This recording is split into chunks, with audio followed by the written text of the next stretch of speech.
Welcome to the Newsfeed. I'm Paris Jackson. We now know who will lead Washington as the next governor.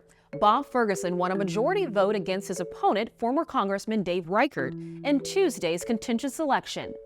The Washington Secretary of State's office says counties will certify their election results on November 26th. December 5th, all election results will be certified by the state secretary. And January 15th, Ferguson will be sworn in as the state's 24th governor. Plus, we're checking in on the progress at one Seattle public school that's restricting student phones this year. Since September, Robert Eagle staff middle school students have kept their cell phones in these pouches during school hours. A phone-free policy that's had an impact. I'd have to start off by saying transformative. I'm sitting here with you talking and not dealing with issues from cell phones. So it's been absolutely kind of game-changing for our community. 740 middle schoolers go here. During lunch, instead of students scrolling on their phones, they're engaged with one another. Robert Eagle staff principal Zach Stoll says previous phone policies didn't work. We realized we can't compete with billion-dollar companies.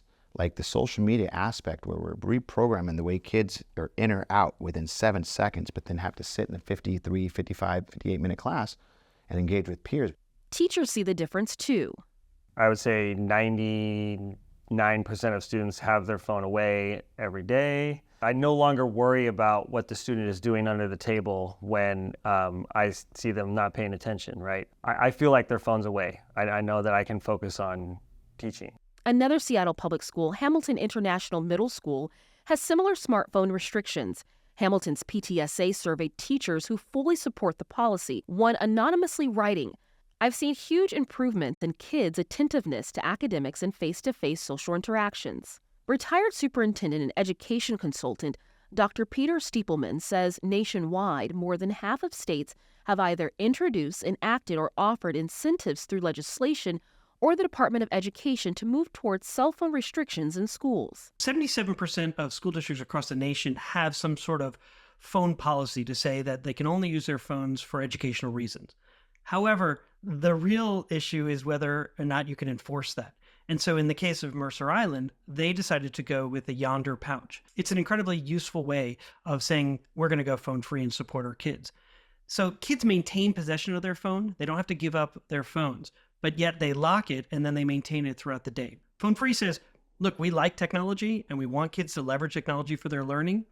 And there's also an opportunity for them to put away their phone and not be distracted by all of the things that come with a smartphone.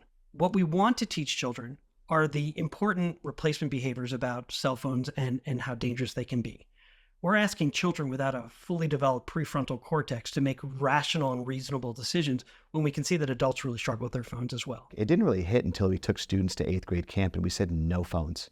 And we said we're going to go in the woods for 4 days, we're going to put phones away, and we're going to humanize our relationships, and we're going to have some conflict, and we're going to navigate it, we're going to have a great time.